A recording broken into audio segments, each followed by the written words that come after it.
we're sort of using the McCullum's boiler house there in a local early adapter of Wood Energy, and it sort of came about by taking down a large energy user that's firing their boilers on coal, and they picked it up straight away. Well, what's this that Wayne's doing? And I guess the whole point of this is to really try and, being down in Southland, there are a lot of large coal boilers, and trying to get them to change over to wood chip is a really hard ask, because unless they've got other drivers beyond economic. So we're trying to really differentiate what is the difference of a wood chip boiler compared to a coal boiler, and what might be a reason why these large users may consider switching to coal, from coal to wood chip. So one of the unique differences is the ability to recover heat from the flue, which you can do with coal, but you've got a lot more issues that you need to think about if you do that. And so we did a lot of monitoring around the system to see how it's working, and this is a bit of a presentation of our preliminary results to date. So yeah, thanks to Wayne for letting us have access to his boiler system. He's been, he's a real advocate and a real supporter of this project. And also thanks to Alex Aleski-Babosko. He's studying at SIT in the environmental program, and he's come all the way over from Russia to do his degree at SIT. He had an environmental management background before we met him, so he's doing all of this work as part of his project for his degree. So today we'll start off by talking about who McCullum's are and their sort of drivers and sustainability and their reasons for this, and their reasons for choosing wood, and how Wayne sort of came up, why he went down this road. I think that's a real interesting process in its own right. And Wayne will be talking about that, and then I'll come back in and get into a bit more detail around how the system looks and how it works, and present some preliminary results and where we're going next with this project. Righto, so for a starter, McCullum's Dry Cleaning is a local family and owned operated company. It was started in 1927 by my grandfather, predominantly doing just retail dry cleaning, like your suits and everything, and repairs. Since then, company's grown a bit, but after the heyday of about the 1940s through to the 1970s, the retail dry cleaning, the need for retail dry cleaning diminished quite a lot. So the company had to diversify into workwear garments and flatwork laundry, like the table linen, sheets and that type of thing. So over the last 20 years, we've grown about sixfold and now employ about 70 people, putting through about 65 tonne of laundry a week in our plant here at Otapuni Ave. And of course, with that growth, the growth in energy has been, our growth and our dependency on energy has been quite significant.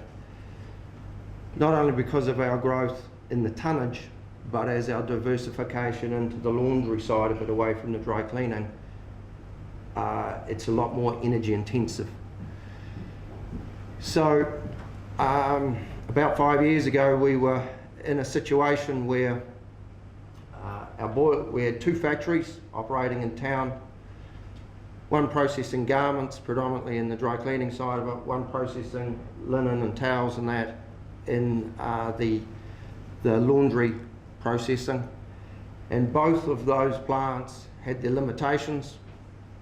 All three boilers were running flat out, and our cost of energy was unsustainable. we knew that we had to be doing something, and we need to make some major changes and major decisions. So I withdrew from the day-to-day running of the business and basically put my head in the internet for as long as I could each day and researched everything that I could about energy, use of energy, sustainability, trends within the energy industry, all that sort of thing. At that time, right at that point in our progress, we needed to find a new energy source that had a stable price. At the time, from memory, I think the US dollar a barrel of oil was something close to $1.50, $150 I should say, and that was pushing our total cost of energy up around about 18%, whereas benchmarking with people in the North Island and various other competitors in that, we should have been around 4% of our revenue. So the price that we were paying was unsustainable.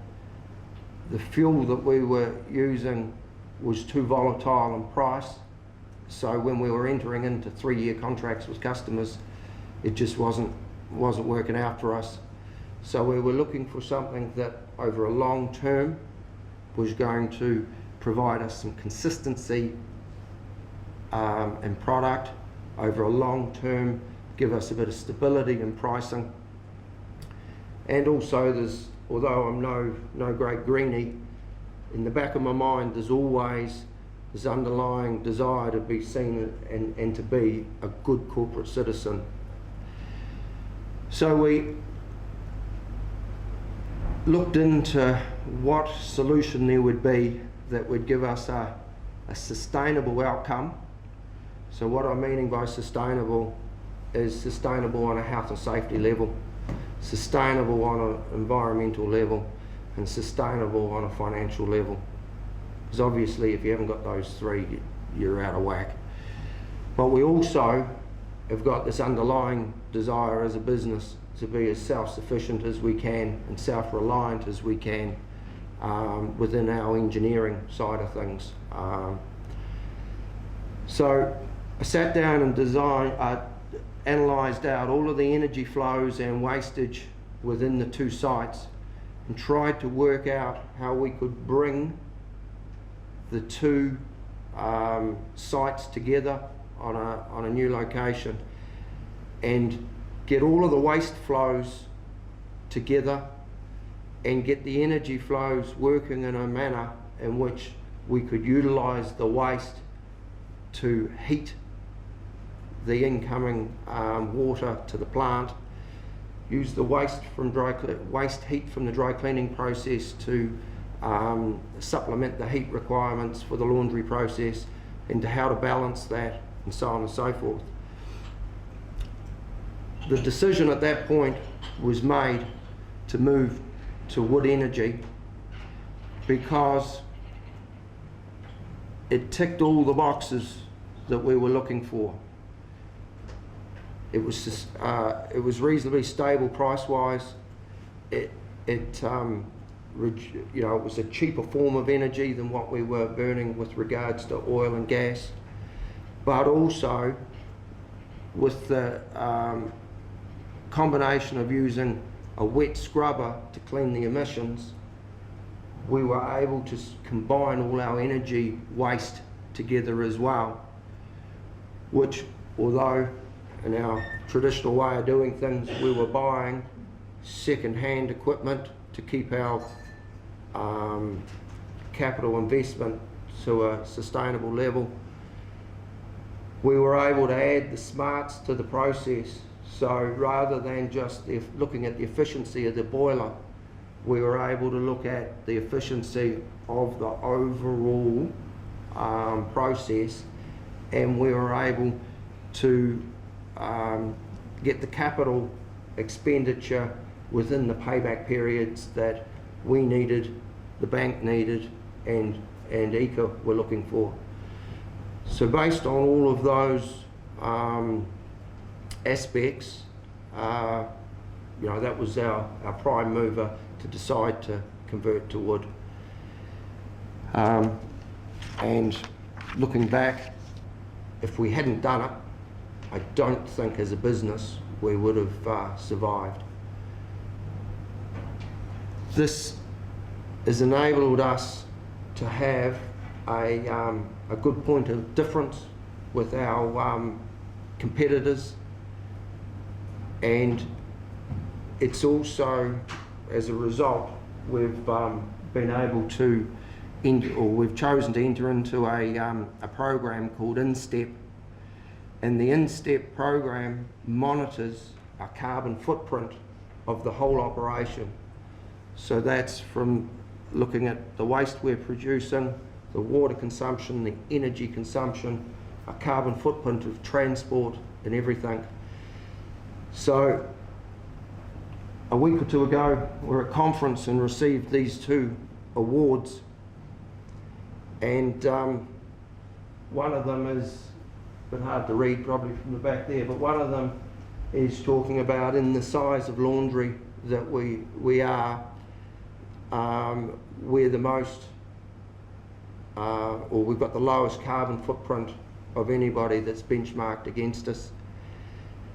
And our current carbon footprint is standardised at 0.22 tonnes of carbon to every tonne of product produced.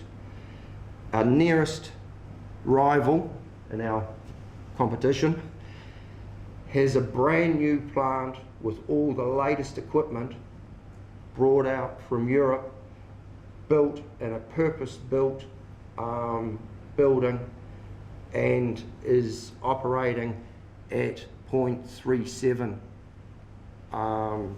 tonnes of carbon per litre, per tonne of product produced. So we've still got a lot of savings that we can make. So beyond the environmental, beyond the financial benefits, beyond the health and safety benefits, the environmental benefits are significant. Within the industry that we operate, there is more and more marketing from, I think, probably European travel agents trying to prevent or trying to deter European customers from getting on the plane, flying all the way to New Zealand to come here for a holiday because of the carbon footprint of that journey. So the hospitality industry within New Zealand are moving towards trying to combat that by all the hotels being as sustainable as they possibly can. And that fits into that process. The way we designed the system was simply by bringing the fresh water in off the street, and we used that to provide cooling to our dry cleaning process. Traditionally, this would be achieved by a cooling tower sitting on a roof, blowing that heat into the atmosphere. Then we go through a heat recovery process which recovers heat from our wastewater and from the heat generated in the scrubber, and then from whatever residual heat that comes out from our condensate, which is turned into a product called flash steam, which heats the water, which goes into our hot water tank. We've modified our washing equipment to take the hot water, whereas traditionally they would take cold water in and steam it up. So that hot water is used in our process, which the flow-on effect of that is that water gets soap injected into it. It then goes out after the washing process, it goes out of the washing machine, gets filtered, and then sprayed into the into the chimney, which has two effects. One is helps remove any fly ash, and helps and recovers a certain amount of heat from the chimney. So at this point here, the flue gases coming out of the boiler are close to 200 degrees. At that point there, the flue gas is exiting, having been cleaned, and a certain amount of heat removed is more like 50 to 60 degrees, depending on the firing of the boiler. The result is a certain amount of, or that water falls into the bottom of the scrubber and is then pumped through the heat exchangers and then goes out to waste. As we talked about before, preheating the water in. So I think from memory, from the time the water comes in the gate and goes through the various parts of the process, it's used up to 7 times by the time it goes down the drain. Now, for our customers in the room, I don't want you to think that the water is actually in contact with the product 7 times. But it has a function. It has about 7 functions within our process.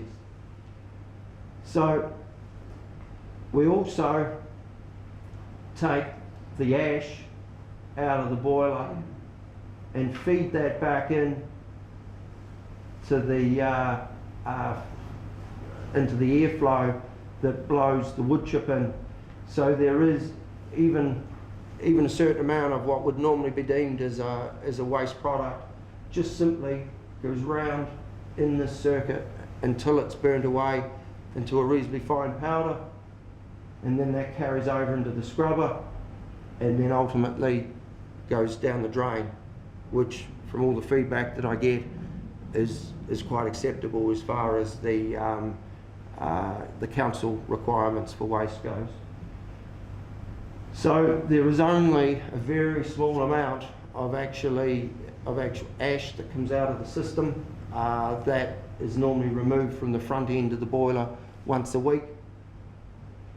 So as a system and as a conversion, we've almost done everything that we can to capture every waste flow practical. There is the possibility that we get a little bit more heat recovery on this. We're looking into that.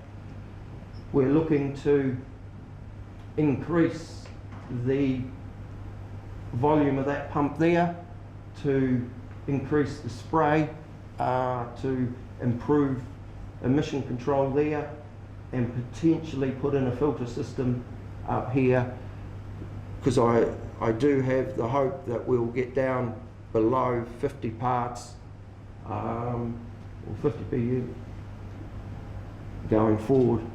Those are just some of the components of Wayne's boiler, the VCOS boiler with the grit and ash arresters. This is a screw feed, and this is where all of that sort of heat recovery occurs. Within these stainless pipes are our heat recovery heat exchangers, and some system controls, and also one of our ports for doing emissions testing. So these are the sort of savings that Wayne has made. I don't think that includes heat recovery savings as well, so which we'll be reporting on next, and you know, great reductions in emissions. So as we know, Southland Environment Southland are in the stage 1 of reviewing the regional air plan. Hasn't been reviewed since 1999, and stage 1 of the review is mostly around domestic fires, outdoor burning and agricultural components. That's in the process right now, and the next stage of that process, stage 2, will cover the rest of the framework. Now that includes discharges of contaminants to air from industrial users, which is what I guess people here will be interested in knowing about. I've actually put in those dates. I don't know actually the true dates for when they'll be there, but I think they'll start that in about 2015-16 and might have that done in probably outside of the time frame for this project, but it is coming. It's an old framework, and so they're going to be bringing it into line with other regions, comparable regions, and I asked quite a few questions to Owen and Environment Southland guys. If these are some of the questions I've been asking around: will condensable emissions be included in this review? How does Wood Energy fit into it? What are the other regions doing? And what sort of coals are still likely to meet the standard? And what is the emission rate likely to be? So these are questions they can't answer, obviously. But that will come out of the process that they're going through now. And the two main my opinion is that there are two main airsheds. There's airshed 1 in Invercargill, and there's airshed 1 in Gore. If there's going to be any big major changes, it's probably going to occur in those airsheds, and Owen might be able to elaborate on that. But a lot of the big industrial boilers are out in rural areas, and I don't know if it'll have as big an impact. So Wayne's walked through the process of converting his boiler and the reasons for it, and we know it recovers heat. It's pretty obvious when you can go and touch the two pipes here, and it's gotten warmer by the time it's gone through the scrubber. The other component of the project was how good is this system at also reducing your emissions. So we did a test to look at how well it removed the emissions, and we also looked at condensable particulates. Now, condensable particulates are the particulates that don't form until they condense in the atmosphere, and by all accounts, these are the real tiny fractions, and they're the really nasty ones too that can get right into your lungs, and it's very topical in Europe now, condensables, and will it come here? We're not sure. So we did 3 tests. We did a test of business as usual. That was just letting the boiler run under its normal conditions, and that's using the soapy water that they get out of their plant. Then we also did another test, and Wayne's system is very flexible, that you can actually change it quite easily over from fresh water to cold water. And we also did a test with spraying in cold water.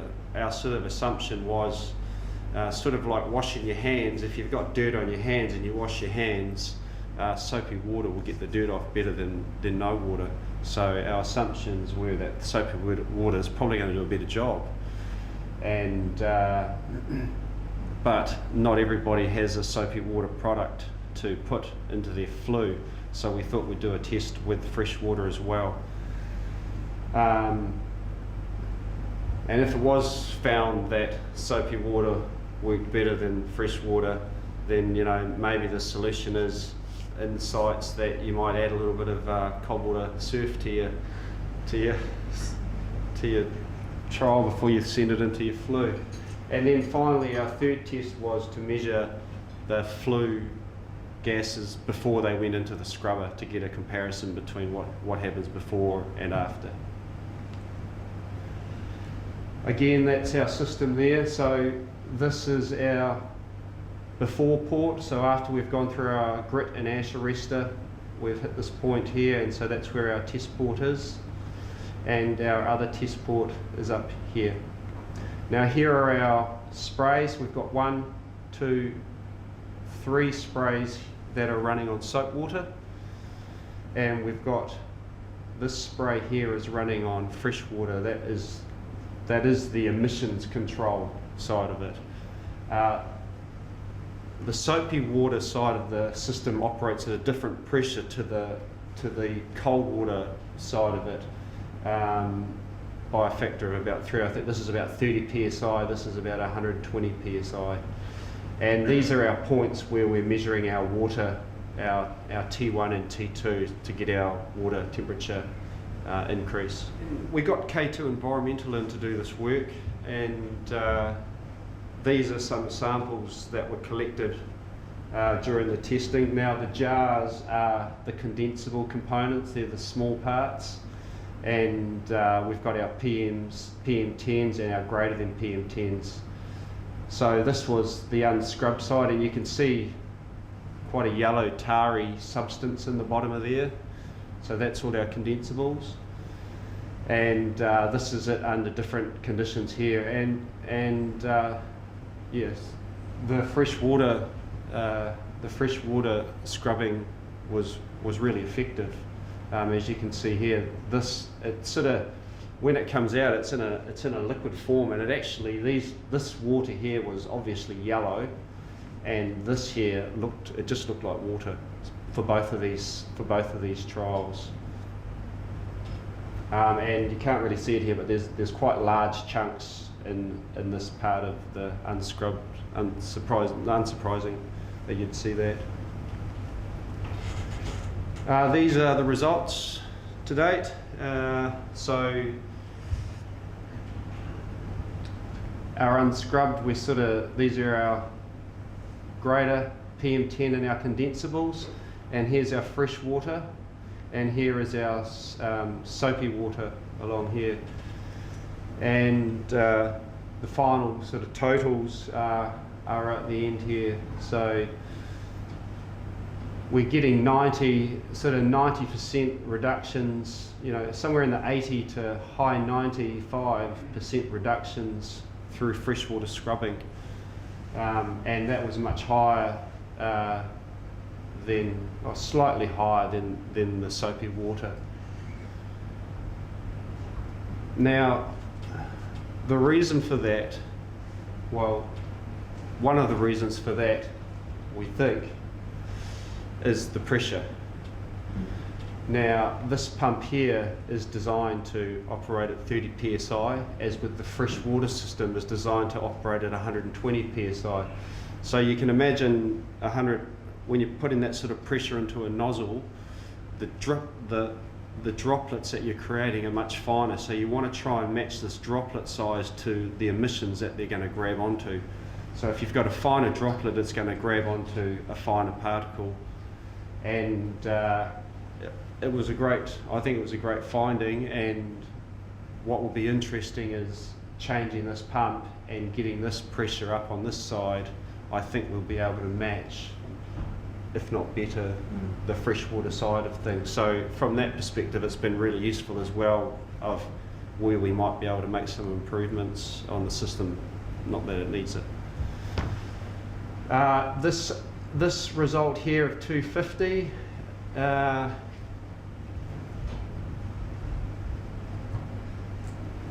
one is, there may have been a blockage in one of the cyclone multiclones. Yeah, we found in one of the multiclones afterwards that it had been blocked, so that may be contributing to that factor there. And several days after this was happened, it blocked up totally, and Wayne had to get in there with the guys and clean it out as part of their annual service. A previous figure on that, I think, was 110. I think the last time we got that tested, Got that done. It was 110, yeah. And here was some comparisons against other systems that have either been converted or VCOS boilers. So on a total condensables, total particulates there, it's very, very low. And speaking with Stuart Kerr at K2, if anybody is looking at condensables for their boilers around the country, he'll tell them, come down and see the McCullum boiler.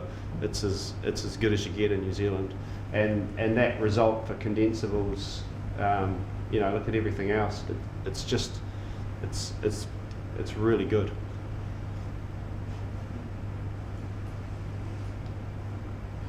So here were our temperature measurements. So our fresh water, our cold water coming in, and then after it's gone to a scrubber, this is what it's come out at the other end. So we're getting, under a soapy water trial, we were getting 20 plus degrees of temperature rise, and under the freshwater trial, the temperature is a lot less. Now, this temperature rise here, this is actually before the water comes in. It goes through the dryers, and the dryers turn on and off all the time. So depending on how many dryers are on, will depend on how much of the heat this comes through in the process. So in here it was pretty stable. There wasn't a lot of dryer action going on, but in here you can tell at this point dryers would have been turning on, and probably a few dryers turning on, and it was taking the heat out of that before it got to what we were doing. But regardless, you know, we're getting a heat rise, we're getting it out of there, and these are the sort of energy savings that we were achieving. So about 105 kilowatts in an hour, so about 100 kilowatts of low-grade heat under soapy water, and about 50 kilowatts under a cold water situation, with our daily savings and our annual kilowatt hour savings there as well. Extrapolating that out on a 5.5 cent per kilowatt hour unit rate, somewhere in the $10,000 to $20,000 savings for the system. And that may not sound like a lot of money, but I think if you put it in the context of other emission systems that are out there, every other emission system has you dipping into your pocket and putting money out. This emission system is actually putting money in your pocket. You know, you've got ongoing costs associated with all emission systems, at costs that you need to think about as well. Yeah, so these are some of the conclusions of it, and our next steps in the project is to compare it against other control systems. For example, a baghouse, it needs to have, some baghouses will have an element inside the baghouse that goes and stays in a Kindle mode when the boiler's in Kindle mode, and that is basically to keep the bags warm, so that when the particulates come out, that they don't condense. It's those condensable components. They don't want that condensing against the baghouse, because it blocks the bags, and then you need to buy new bags. Now, new bags for the Dunedin Energy Centre, for example, are $60,000, $70,000, and they replace them every 5 to 7 years. So on top of that, you've got the cost of, you know, a baghouse collects ash, so they have to get that ash off there to keep the bags working. So they've got a compressor that sits there, and it shoots air into the system, and that gives them a rattle, and it drops the ash into a bin. So you've got the ongoing cost of a compressor. You've also got to collect that ash and take that away and dispose of it as part of the process. So, you know, you've also got the electrostatic precipitators as another option. You know, they need ceramics that need replacing. They also have compressors on some of them, and I've even seen them with dryers attached to them. So the next stage is to try and understand what those final costs are for these other systems, and compare it against the scrubber option, which is, you know, potentially another point of difference for it.